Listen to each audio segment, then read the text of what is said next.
આજ એમને રસોઈયા રહી જાય. ઈ ભર્તુહરી મહારાજ બધું છોડી અને મેરે ભાઈ બહેન એ ભિક્ષુક બની ગયા અને એક યતિ બની ગયા. નવનાથમાં એનું સ્થાન મળ્યું. પણ એ ભર્તુહરી ફકીરા બન્યા. ફકીરીમાં મોજ છે. સર્વથા સંન્યાસે સુખમ. ભર્તુહરી મહારાજ ફકીર બન્યા પછી પણ, ત્યાગ કર્યા પછી પણ એને 92 લાખ માળવાનો ધણી આટલો ત્યાગ કર્યો. પણ પછી એને અહંકાર આવ્યો, હું તો 92 લાખ માળવાનો ધણી, 92 લાખ માળવા મેં આમ કરીને આમ છોડી દીધો, તો એક હું ખીચડી પાણી નહીં છોડી શકું. કહેવાનું તાત્પર્ય કે ત્યાગ કર્યા પછી જો અહંકાર આવે તો એ અહંકાર ખોટો એ સાધકને પાડે છે. પણ ત્યાગ કર્યા પછી શાંતિ મળવી જોઈએ. ત્યાગાત શાંતિર નંતરમ એ સાચો ત્યાગ છે. શ્રીમદ ભાગવતજી ની અંદર બતાવવામાં આવ્યું છે. અને ત્યારબાદ હવે બહુ આજીજી કરી પેલા યતિ મહારાજને. ત્યારે યતિ મહારાજને વિચાર આવ્યો કે ચલ ને મારો તપનું ફળ આને આપી દઉં, આને મરવા નથી દેવું. અને પોતાના તપના ફળ સ્વરૂપે એક સુંદર મજાનું ફળ આપ્યું. પોતાની જોડીમાંથી કાઢી અને કહ્યું કે લે આત્મદેવ બ્રાહ્મણ, આ ફળ તારી પત્નીને ખવડાવી દેજે અને તારે ત્યાં સુંદર પુત્ર રત્નની પ્રાપ્તિ થશે. એવો દેવ જેવો દેવાંશી જેવો દીકરો થશે. અને મેરે ભાઈ બહેન, કોઈ પણ માતા પિતા સંયમિત જીવન જીવે ને તો આજ પણ રામને, કૃષ્ણને, ગોકર્ણ મહારાજને અને સંતો મહાપુરુષોને આજ પણ જન્મ લેવાનો વિચાર થાય છે. પણ યોગ્ય માતા પિતા મળવા જોઈએ ને. કોઈ કૌશલ્યા બને તો ત્યાં રામ આવવા તૈયાર છે. કોઈ યશોદા બને તો કનૈયો આવવા તૈયાર છે. કોઈ દેવકીજી બને, વસુદેવજી બને તો ત્યાં કનૈયો આવવા તૈયાર છે. કોઈ દેવહૂતિ બને તો ત્યાં કપિલ ભગવાન આવવા માટે તૈયાર છે. તૈયાર તો છે જ ઓલરેડી, પણ ક્ષેત્રફળ તો હોવું જોઈએ ને એમને રહેવા માટેનું. દેવી ભાગવતજી ની અંદર બતાવ્યું આ બારાની અંદર કે જે માતા પિતા સંયમિત જીવન જીવે એમને ત્યાં દેવાંશી દીકરાઓના દીકરીઓના જન્મ થાય. મેરે ભાઈ બહેન, ગ્રહસ્થાશ્રમે ભોગ ભોગવવા માટે નહીં, પણ ગ્રહસ્થાશ્રમે યોગ સાધના માટેનો એક આશ્રમ છે. જે માતા પિતા આઠમ, અમાસ, પૂનમ, સંક્રાંતિ, નવરાત્રી, રામનવમી, જન્માષ્ટમી, શિવરાત્રી, કાળી ચૌદશ, પવિત્ર ત્યોહારો, જે આપણા હિન્દુના પવિત્ર ત્યોહારો જે કહેવાય છે, આ પવિત્ર ત્યોહારોની અંદર જે માતા પિતા પોતે સંયમની રેખા ઓળંગે અને ભોગની અંદર ડૂબે તો એમને ત્યાં ગાંડા, લૂલા, લંગડા, અપંગ, અપાહિત, બેરા અને બધીર બાળકોનો જન્મ થાય છે. પછી એમ કે આ છોરો તો જન્મતાની સાથે, આ છોરી જન્મતાની સાથે એ લૂલી લંગડી થઈ, જન્મતાની સાથે આ પાગલ થઈ, ગાંડી થઈ. પણ મેરે ભાઈ બહેન, એમાં એના કર્મનો દોષ નથી. મા બાપના પાપની સજા એના સંતાનોને આખી જિંદગી ભોગવવી પડતી હોય છે. સુનિએ મેરે ભાઈ બહેન, આ કોણ બતાવી શકે? આવું નિતાંત સત્ય, આવું સૂક્ષ્મ દર્શન, આવું સૂક્ષ્મ વિજ્ઞાન મારા વ્યાસ જેવો કોઈ ઋષિ છે, વ્યાસ સિવાય આજનું વિજ્ઞાન ન બતાવી શકે આ બાબતને. કારણ કે વ્યાસ મહારાજે પાવ પકોડા નહોતા ખાધા. વ્યાસ ભગવાને તીખા જ્યાદા ડાલના ઘણાની આંખોમાંથી, નાકમાંથી જતું હોય અને છતાંય ઊભી રેકડીએ પાવ પકોડા ખાતી હોય, ત્યાં એને શરમ ના આવે. મોં પોલા કરી કરીને ખાતી હોય ને ત્યાં એને શરમ ના આવે. એને કીર્તન બોલવામાં શરમ આવે ભજેતીને. વ્યાસ ભગવાને પાવ પકોડા નહોતા ખાતા તો સરસ્વતીના જળ પીતા. કે જે વ્યાસ ભગવાનની સરસ્વતી નદીના જે કાંઠો છે ને એ જ કાંઠા ઉપર અમારો આશ્રમ છે, મારુતિધામ. સરસ્વતીના જળ પીધા, બોર ખાધા. બોરને સંસ્કૃતમાં બાદરી કહેવાય. બાદરી ખાય જીવન યાપન કર્યું. પરિણામે મેરે ભાઈ બહેન, વ્યાસના મગજમાં આવા સુંદર મજાના વિચારો આપ્યા. અને જે વ્યાસે કહ્યું ને એ નિતાંત સત્ય છે ને શાસ્ત્રએ કહ્યું ને એ પ્રમાણે જો માણસ જીવન જીવે ને કોઈથી દુઃખી ન થાય, કોઈથી ન થાય. પણ આપણે શાસ્ત્રને છોડ્યા, શાસ્ત્રએ આપણને છોડી દીધું. બસ આવું કઈ સારા પુસ્તકો વાંચવાનો અત્યારે કોઈ સમય નથી મળતો. અત્યારે સમય મળે પગ ઉપર પગની આંટી મારી સોફા ઉપર પોકટલાલ બેઠો હોય, બાજુમાં છોરો આવીને બેસે, પોતરો આવીને બેસે, એ ચેનલો જોતા હોય, સિરિયલો જોતી હોય અને ટીવી ફિલ્મો જોતા હોય. પણ મેરે ભાઈ બહેન, કથા સાંભળ્યા પછી એક આદત રાખજો, તમારા ઘરની અંદર સારા પુસ્તકો, ભાગવત, રામાયણ, દેવી ભાગવત, એ પુસ્તકોનું બર જાજો સમય ન મળે ને, રોજ 15 મિનિટ તમે તમારા બાળકોને સંભળાવજો. પરાને બેસાડજો, બાળકોને બેસાડી દરરોજ સંભળાવજો. અને ન બેસાડો તો કઈ વાંધો નહીં, મા બાપ કરશે ને તેની પાછળ પાછળ બાળકો કમસે કમ એટલું તો આવીને પૂછશે, બાપુજી તમે કઈ પુસ્તક વાંચો છો, એટલું તો પૂછશે ને. એટલે તમે કહેશો કે બેટા હું આ પુસ્તક વાંચું છું, પછી તમારી પ્રેરણા એને મળશે. એમ આગળ આગળ કુલ પરંપરા ચાલતી જશે કે તમે જે પુસ્તક વાંચતા હશો એ પુસ્તક તમારું બાળક વાંચશે.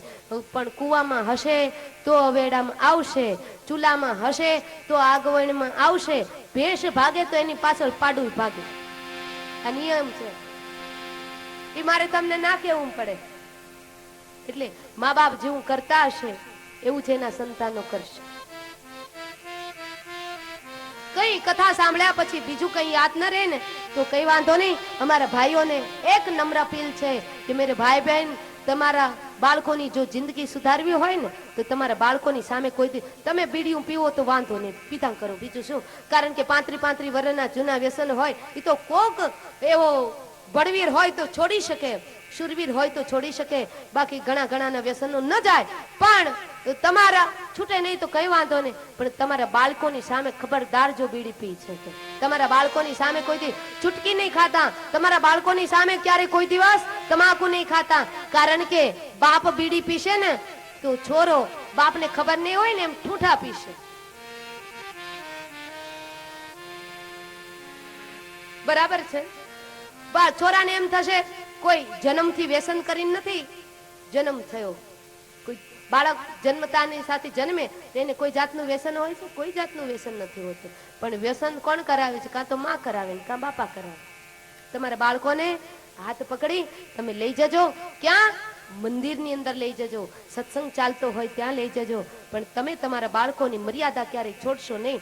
તમે બીડી પીતા હોય તો વાંધો નહીં, પીજો, પણ તમારા બાળકોની સામે કોઈ દિવસ બીડીઓ ન પીવાય. કારણ કે જો કોઈ બીડી પીવે ને તો મેરે ભાઈ બહેન એના બાળકના સંસ્કાર ખરાબ થાય. બસ બ્રાહ્મણની દીકરી પાસે મેરે ભાઈ બહેન મારે દક્ષિણામાં કંઈ જોતું નથી. કારણ કે દક્ષિણામાં બીજું શું માગું? મારે તો જે મારી દક્ષિણા આવે છે એ હું ગરીબ બાળકોના માટે થઈ અને વાપરી નાખું છું. દાન દક્ષિણામાં વાપરી નાખું છું, બટુક ભોજનમાં વાપરી નાખું છું. મારે કંઈ જોઈતું નથી. મારે તો બસ એ જ જોઈએ, મારો સમાજ, મારો ભારત વર્ષ, મારો સોરઠ બરબાદ નહીં આબાદ થાય, નિર્વ્યસની બને. મારો એક ગામડાનો ભાઈ બહેન છે ને એ ચાય પીતો નહીં, ગાયના દૂધ પીતો થઈ જાય. બાપ બસ મારે તો તમારી પાસેથી કોઈ સ્વાર્થ નથી, એ જ ભાવના કરો. તમારા બાળકોને સામે કોઈ દિવસ ચૂટકી, તમાકુ, આતે બધું ન ખાશો.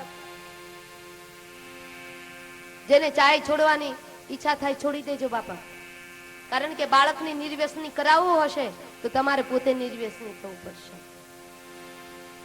તો આત્મદેવ બ્રાહ્મણને ફળ આપ્યું અને ફળ મેરે ભાઈ બહેન આત્મદેવ બ્રાહ્મણ લઈ અને પોતાના ઘેર ગયા. ઘેર જઈ અને એની પત્ની હતી ને એને આપ્યું. આત્મદેવ બ્રાહ્મણ સત્સંગી છે, સારા માણસોની સોબત કરે છે, પણ એની પત્ની સાવ અવળી જ છે. આ તો બે પૈડા ક્યારે બરાબર મળે? ભગવત કૃપા હોય તો. બાકી તો કૂતરું તાણે ગામ કોર અને શિયાળ તાણે સીમ કોર તો આ કોઈથી મેળ ન પડે. ઘરે ગયા, એની પત્નીને નામ બતાવ્યું છે ભાગવતીની અંદર. શું બતાવ્યું? પરિચય કેવો આપ્યો જુઓ તો ખરા. વ્યાસ ભગવાન એનું નામ શું છે? લોક વાર્તા રતા ક્રૂડા પ્રાયશો બહુજલ્પિકા. લોક વાર્તા રતા ક્રૂડા પ્રાયશો બહુજલ્પિકા. બહુ બોલ બોલ કરે છે. લોક વાર્તા રતા ક્રૂડા એટલે પારકી પંચાયત કરવામાં બહુ શુરીપુરી છે. ઘણા પારકી પંચાયત કરવામાં તો બહુ પોતાના ઘરની ખબર ન હોય એમ એકલી બીજાના ઘરની ખબર હોય. मेरे भाई बहन બીજાની ખબર રાખીએ એના કરતા આપણે આપણી પોતાની ખબર રાખીએ ને આપણું જીવન સુધરી જાય. બસ બીજાનું બહુ ધ્યાન ન રખાય. ઘણા બીજાનું ધ્યાન રાખીને ચાલતા હોય ને પછી મોહ ભરાણીએ પડે, છોલાઈ જાય મોહ. બીજાનું ધ્યાન ન રખાય, આપણે આપણું ધ્યાન રખાય, આપણા રસ્તા ઉપર ચલાય. ઘણા બીજાની પરીક્ષા કરવામાં જ આખી જિંદગીઓ કાઢી નાખે. અમારી પાસે ઘણા બધા આવે ને, માતાજી હનુમાનજી મહારાજ નું પૂછડું કેવડું, તું માપી આવ જા, તને મારો હનુમાન સદબુદ્ધિ આપે. રાવણ નહોતો માપી શક્યો, તારું ગજું છે અને જે ગયા છે કોઈ દી પાછા આવ્યા નથી. હનુમાનજી મહારાજ નું પૂછડું. આવા પ્રશ્નો હોય. પણ કહેવાનું તાત્પર્ય કે મેરે ભાઈ બહેન, બીજાની પરીક્ષા કરવા કરતા પોતાની જાતને પામી લેવું જોઈએ. પોતાની પરીક્ષા કરે ને આપણે કોઈ સામુ આંગળી ચીંધીએ ને તો એક આંગળી એના તરફ જાય છે પણ 3 આંગળી આપણા તરફ આવે. એટલે એમ એનો અર્થ કે આપણે બીજાને કહીએ એના કરતા 3 આંગળીઓ આપણા તરફ વળે. બીજાને કોઈને કાદવ ઉછાળીએ ને એના કરતા 3 ગણા આપણે એવા છીએ. અને ખાસ કરીને અમારી માતાઓને નમ્ર અપીલ, મેરે ભાઈ બહેન, લોક વાર્તા રતા ક્રૂડા અહીંયા આવ્યું છે એટલા માટે કહું કે ક્યારેય પણ જો તમે સાચા, ભલે માળા તો કરવી જ જોઈએ, ઠાકોરજીની સેવા પૂજા કરવી જ જોઈએ, મંદિરે જવું જ જોઈએ, આ બધું કથાની અંદર આવવું જ જોઈએ. અને આ જો સત્કાર્ય ન કરે તો માણસ, ગીતાની અંદર બતાવ્યું છે કર્મ કર્યા વગરનું માણસ રહી નથી શકવાનું. કંઈક ન કરે પછી કંઈક બીજું તો કરે. બીજું શું કરે એ સમજી લેવાનું. ગર્ભિત ભાષામાં કહું છું. પણ કહેવાનું તાત્પર્ય કે મેરે ભાઈ બહેન, અમારી માતાઓને ખાસ કે ક્યારેય પણ કોઈ દિવસ કોઈની બેન, બેટી, દીકરી હોય ને એની ખરાબ વાતો નહીં કરવી.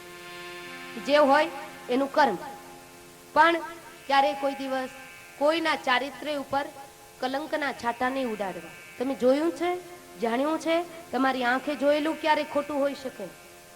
હા, ક્યારેય કોઈ દિવસ કોઈના ચારિત્ર તરફ કાદવ કીચડ ન ઉછાળો.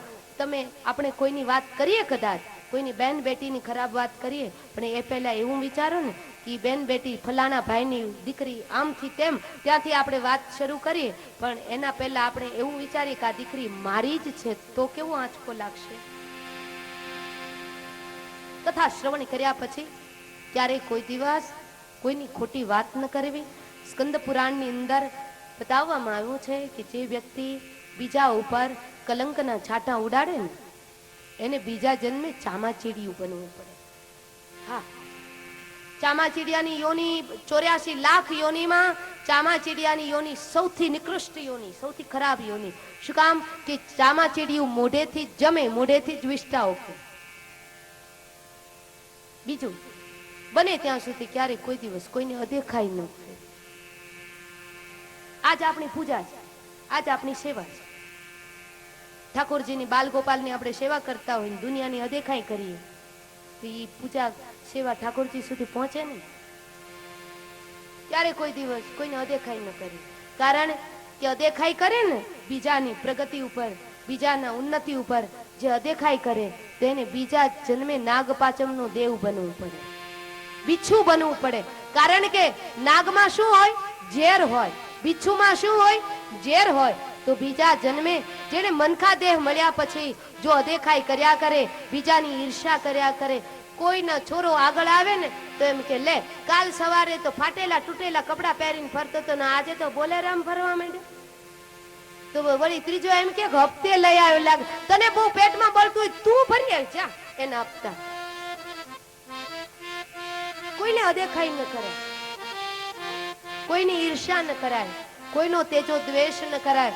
જે ઈર્ષા કરે, અદેખાઈ કરે, તેજો દ્વેષ કરે, બીજા જન્મમાં ઝેરીલા જંતુ બનવું પડે. કે મેરે ભાઈ બહેન, એ ઝેરીલા જંતુ બન્યા પછી એ કે યોનીમાંથી આપણો ઉદ્ધાર ન થાય. મનખા દેહ એક વખત મળ્યો છે, વારે વારે થોડું મળવાનું છે. શા માટે બરબાદ કરવું જોઈએ? તો આ પારકી પંચાયત કરવામાં શુરીપુરી છે. કોણ? લોકવાર્તા રતા ક્રૂડા પ્રાયશો બહુ જલ્પિકા આ બધા પેલા એનું નામ નથી બતાવ્યું. આત્મદેવના પત્ની જે છે એનું નામ નથી બતાવ્યું, પેલા એના લક્ષણો બતાવ્યા કે કેવી છે. પારકી પંચાત કરવામાં શુરીપુરી લોક વાર્તા રતા કુરા પ્રાયશો બહુ જલ્પિકા. પ્રાયશો એટલે કામ વગરનું જાજુ, જલ્પિકા હા એટલે બોલ બોલ જ કર્યા કરે. પ્રાયશો બહુ જલ્પિકા કામ વગરનું બોલ બોલ બોલ બોલ બક બક કર્યા છે. મારી માતાઓ ભાઈઓ, જેને ભક્તિ માર્ગે આગળ વધવું છે ને એને બહુ જાજુ બોલાય નહીં, સારગર્ભી અને અર્થવાળું જ બોલવું જોઈએ. દિવસની અંદર બની શકે તો 3 કલાક મૌન રાખો. પણ ઘણા લોકો કે બધું થાય, 3 દી ખાવા ન આપો, 3 દી જમવા ન આપો તો ચાલે, પણ બોલ્યા વગરનું ન રહેવાય. બની શકે અઠવાડિયામાં 1 દિવસ મૌન રાખો તો વાણીની અંદર તેજ આવે, વાણીમાં ઓજ આવે, વાણીમાં બળ આવે. ભગવાન શ્રી કૃષ્ણએ ગીતાજી કહી અર્જુનજીને જ્ઞાન આપ્યું, પણ ભગવાન શ્રી કૃષ્ણએ ઘોર અંગીરસ ઋષિને ત્યાં રહી 13 વર્ષ સુધી મૌન રાખેલું. 13 વર્ષ સુધી મૌન રાખ્યું અને 13મા વર્ષ પછી જે મૌન છોડ્યું અને જે એના મુખારવિંદમાંથી જ્ઞાનની ગંગોત્રી વહી, એ જ શ્રીમદ ભગવત ગીતા. મૌનનો આ મહિમા છે. એટલે કથાનું સૌથી મોટું પુણ્ય તો એ કે કથાની અંદર અમારી માતાઓ આટલી શાંતિથી બેસે. નહીતર હું સાંભળતી હોઉં છું, પરિચય થાય એટલે ખ્યાલ પડે, કેટલા કેટલા માતાઓ બોલતા હોય બૂમ બરાડા પાડી પાડી. કામ વગરનું મિથ્યા ભાષણ ક્યારે કોઈ દિવસ કરાય નહીં. અને યાદ રાખજો, શ્રીમદ ભાગવતજીની અંદર બતાવ્યું જે બહુ જલ્પિકા એનો અર્થ બહુ બોલ બોલ કરે છે. જે માણસ જેટલું વધારે બોલે ને એટલું એનું મન વધારે ચંચળ બને. આ નિયમ છે ભાગવતજીનો. મન ચંચળ તો પછી ઇન્દ્રિય ચંચળ, ઇન્દ્રિય ચંચળ તો શરીર ચંચળ, શરીર ચંચળ તો પછી પ્રભુ ભજનમાં સ્થિરતા ક્યાંથી આવશે? એટલે કોઈ પણ સાધનાનું પ્રથમ સોપાન મૌન છે. ભક્તિનો પાયો જ મૌન છે. જે માણસ જેટલું વધારે મૌન રાખી શકે એટલું ઈ વહેલો ભગવાનની નજીક જઈ શકે. આ નિયમ છે.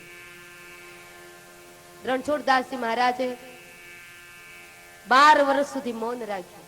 દૂધીનું પાણી, દૂધીનો જે રસ હોય ને, દૂધીનો રસ અને રોટલો ખાઈને જીવ્યા અને 12 વર્ષ સુધી મૌન રાખ્યું. પરિણામ એ આવ્યું કે મૌનના પ્રતાપથી ને રામ નામના મહિમાથી મેરે ભાઈ બહેન એને પાતાળમાંથી ગંગાજી પ્રગટ કર્યા. જામનગરમાં આજ તમે જાઓ, રણછોડદાસજી મહારાજનો આશ્રમ છે, તો ત્યાં એક કમરાની અંદર ગંગાજી પ્રગટ થયા છે. એમાં કોઈ બેક્ટેરિયા નથી, કોઈ જીવ જીવાણુ નથી. વૈજ્ઞાનિક લોકો આવી અને તપાસી ગયા, પણ જંતુ જન્ય નથી, જંતુ શૂન્ય છે. એ ગંગાજી કમરાની અંદર પ્રગટ થયા. એ કયો પ્રતાપ? મૌનનો પ્રતાપ.